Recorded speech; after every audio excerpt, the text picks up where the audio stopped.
Selamat pagi Bapak Ibu dan saudara-saudaraku, salam sejahtera bagi kita sekalian. Harapan dan doa saya pagi hari ini kita semua sudah bangun dengan sehat, penuh sukacita dan damai sejahtera dalam anugerah Tuhan kita Yesus Kristus. Senang sekali kita berjumpa kembali, kita di acara Renungan Pagi, edisi 27 Februari 2024. Kiranya Roh Kudus menuntun kita untuk membaca dan merenungkan Bilangan pasal 21 ayat 4-9. Semoga menjadi panduan kita untuk berjalan di hari ini. Bilangan pasal 21 ayat 4-9. Setelah mereka berangkat dari Gunung Hor, berjalan ke arah Laut Teberau untuk mengelilingi tanah Edom, maka bangsa itu tidak dapat lagi menahan hati di tengah jalan. Lalu mereka berkata-kata melawan Allah dan Musa, "Mengapa kamu memimpin kami keluar dari Mesir, supaya kami mati di padang gurun ini? Sebab di sini tidak ada roti dan tidak ada air, dan akan makanan hambar ini kami telah muak." Lalu Tuhan menyuruh ular-ular tedung ke antara bangsa itu, yang memagut mereka sehingga banyak dari orang Israel yang mati. Kemudian datanglah bangsa itu mendapatkan Musa dan berkata, "Kami telah berdosa, sebab kami berkata-kata melawan Tuhan dan engkau. Berdoalah kepada Tuhan supaya dijauhkannya ular-ular ini daripada kami." Lalu Musa berdoa untuk bangsa itu. Maka berfirmanlah Tuhan kepada Musa, "Buatlah ular tedung dan taruhlah itu pada sebuah tiang. Maka setiap orang yang terpagut jika ia melihatnya akan tetap hidup." Lalu Musa membuat ular tembaga dan menaruhnya pada sebuah tiang. Maka jika seorang dipagut ular dan ia memandang kepada ular tembaga itu, tetaplah ia hidup. Jangan meragukan kasih Allah. Saudara-saudara pendengar renungan pagi yang dikasihi Tuhan, apakah pernah ragu? Kalau iya, karena apa? Alasannya karena belum nyata di depan mata. Mungkin itu. Rasanya sulit untuk tenang sebab tidak ada kepastian. Peristiwa dipatuk ular menjadi bagian perjalanan bangsa Israel di padang gurun setelah Allah membebaskan mereka dari perbudakan di Mesir. Insiden ini terjadi di Bukit Hor yang terletak di ujung tanah Edom pada bagian timur dari pantai Laut Mati. Saat ini merupakan bagian dari negara Yordania. Karena kebebalan hati mereka, Allah memperpanjang perjalanan bangsa itu di padang gurun sebelum tiba di tanah Kanaan.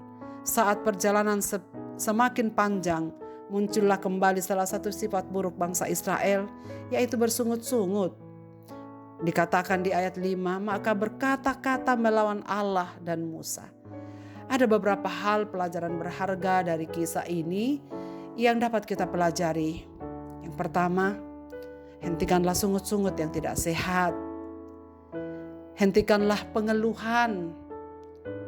Kita memahami bahwa kebiasaan berkata-kata melawan Allah merupakan karakter bangsa Israel yang sulit bersyukur. Pada saat ini pun umat Kristen yang gemar bersungut-sungut merupakan mereka yang sulit menghitung berkat Tuhan dalam kehidupannya. Banyak umat Kristen yang merasa tidak puas karena rumah tangganya, pekerjaannya, kondisi sosial, termasuk bersungut-sungut di dalam persekutuan gereja dan apapun yang sedang dihadapi. Kata-kata melawan Allah dan Musa dimulai di ayat 5. "Mengapa kamu memimpin kami keluar dari Mesir?" Bahkan mereka melecehkan makanan yang diberikan Tuhan di ayat 6. "Sebab di sini tidak ada roti dan tidak ada air, dan akan makanan hambar ini kami terlalu muak," atau bosan, atau jenuh. Padahal jelas bahwa bangsa Israel sendiri di dalam Keluaran pasal 2 ayat 23, mereka yang meminta tolong. Tetapi orang Israel itu masih mengeluh dan mereka berseru-seru sehingga teriak mereka minta tolong karena perbudakan itu sampai kepada Allah. Teriakan itu Allah mendengar dan melepaskan mereka dari kepahitan hidup sebagai bangsa yang diperbudak. Sekarang mereka berteriak-teriak melawan Allah. Sebenarnya Allah telah memberikan apa yang mereka butuhkan. Ketika mereka memiliki bekal setelah habis, Tuhan menyediakan makanan gratis yang selalu tersedia setiap pagi. Burung puyuh untuk mereka olah dan roti manna sehingga mereka sebenarnya tidak kelaparan. Kejenuhan dalam perjalanan yang membuat mereka sulit untuk melihat apa yang baik yang Tuhan sediakan. Mereka terus saja bersungut-sungut. Dan saudara sekalian, sebenarnya rasa syukur akan menghilangkan pengeluhan. Salah satu terapi untuk terbebas dari dan pulih dari berbagai ancaman penyakit sebenarnya adalah melatih diri kita untuk tetap berpikir positif dan bersyukur kepada Sang Pencipta atas segala dinamika kehidupan yang terjadi dalam hidup ini. Jika kita tidak bisa melihat dan merasakan kebaikan Tuhan dalam hidup kita, maka sebenarnya ada masalah yang mendasar, yakni dosa. Dosalah yang menghalangi kita untuk mengalami kasih Tuhan. Yang kedua, Allah mengirimkan ular tedung untuk menggigit mereka yang melawan Allah dan hamba-Nya Musa. Saat manusia mengalami kesulitan yang silih berganti, maka kita sejenak melihat dan mengkritisi diri kita. Jangan-jangan kita pun sedang melawan Allah sehingga kita sulit mengelola kehidupan kita dengan bijaksana. Sesungguhnya sederet kebaikan Allah bahkan tak habis-habisnya, tak pernah terlambat untuk menolong. Tapi jika semua ini kita tidak rasakan, itu berarti ada masalah besar yang belum kita selesaikan, yakni dosa. Saudara-saudaraku, gereja-gereja memperingati 7 minggu berturut-turut penderitaan Yesus Kristus. Sebenarnya sedang mengajak umat Kristen untuk tetap optimis dan menanggalkan segala bentuk pesimis, ketakutan, keraguan dalam mengingat minggu-minggu penderitaan Kristus ini. Ada masa-masa di mana kita introspeksi diri tentang hidup kita. Bahkan ketika masa-masa di mana kehidupan kita seperti atau ibarat digigit ular tedung itu, karena kita sedang melawan rancangan Allah. Krisis kemanusiaan terjadi di mana-mana, saudara.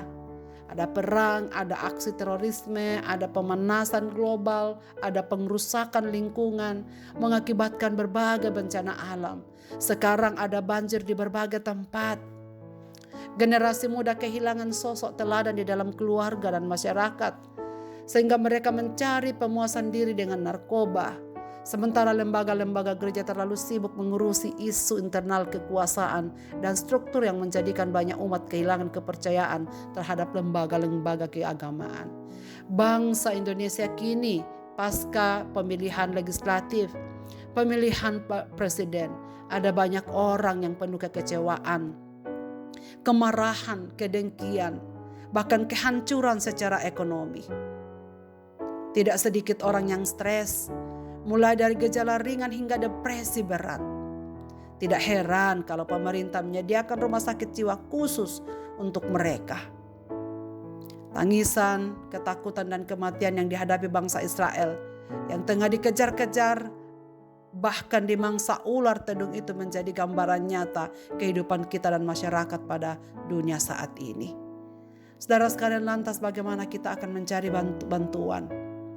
Bagaimana kita melepaskan diri dari semuanya ini? Langkah pertama adalah mengaku keberdosaan kita. Lalu berdoa agar segala musibah dijauhkan dari kemanusiaan kita. Saudara, akar dari segala penderitaan manusia adalah dosa. Tak ada yang dapat menyelesaikannya kecuali dengan tulus berteriak kepada Allah di dalam nama Tuhan Yesus Kristus. Yang kedua, mari kita mensyukuri bahwa Tuhan kita adalah Dia yang selalu penuh kasih dan tak pernah mendendam. Walaupun entah sudah berapa kali umat Israel mengecewakannya, kemurahan hati Tuhan selalu ditunjukkannya dengan menyediakan obat penawar atas gigitan beracun dari ular-ular tersebut. Musa diperintahkan oleh Tuhan mendirikan tiang ular tembaga agar barang siapa yang menatap tiang itu akan tetap hidup. Dalam minggu-minggu sengsara yang kita peringati ini, saudara sekalian, adalah kuasa Yesus Kristus yang mati di atas kayu salib, yang ditinggikan di atas salib itu. Sesungguhnya memberikan penghiburan, pengharapan, dan hidup yang baru kepada setiap orang yang memandang kepadanya.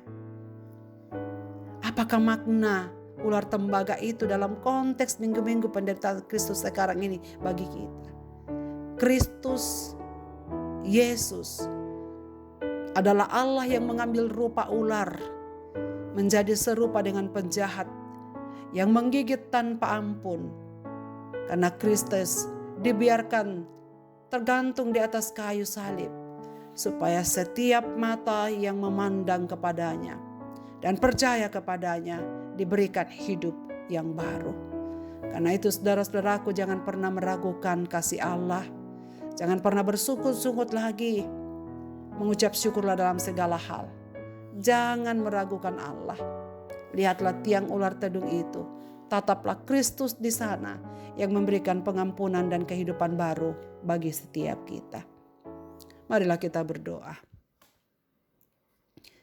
Bapa di sorga, Bapa di dalam nama Tuhan Yesus Kristus, kami hanya bisa mengucap syukur kepadamu pada pagi ini. Berterima kasih, karena kami diingatkan sesungguhnya kasih Tuhan itu senantiasa limpah bagi kami. Engkau yang selalu mencukupkan segala yang kami perlu. Bahkan Engkau yang menjadi jaminan masa depan kami. Tapi jikalau sekarang kami tidak dapat merasakan segala kebaikan-Mu itu Tuhan, mungkin ada dosa yang menjadi penghalangnya. Biarlah Roh-Mu yang mengoreksi batin kami, supaya dengan tulus kami berteriak kepadamu dan mengeluh. Kami memerlukan pertolongan-Mu. Kami memerlukan kasih-Mu. Kami memandang kepadamu ya Tuhan, supaya kami memperoleh kekuatan baru dan hidup di dalam anugerah-Mu. Hamba-Mu berdoa untuk setiap pendengar renungan pagi ini dimanapun mereka berada, dalam segala masalah kehidupan mereka apapun yang sedang terjadi. Ulurkan tangan-Mu kepada mereka ya Tuhan. Biarlah Roh-Mu memandang kepadamu dengan tulus ikhlas dan mengharapkan pertolongan hanya datang daripada-Mu. Agar setiap pendengar renungan pagi hari ini memperoleh kelegaan di dalam Dikau yang adalah perancang sempurna dari kehidupan ini. Masa depan kami ada dalam tangan-Mu ya Tuhan. Karena Engkau yang menjadi jaminan segala yang kami hidupi di tengah-tengah dunia ini. Kami serahkan hidup kami dalam tangan-Mu sepanjang aktivitas kami di hari ini. Biarlah Tuhan menuntun kami. Di dalam dan demi nama Yesus Kristus Tuhan kami berdoa. Amin. Selamat beraktivitas Bapak Ibu dan saudara-saudaraku. Tuhan Yesus memberkati kita sekalian.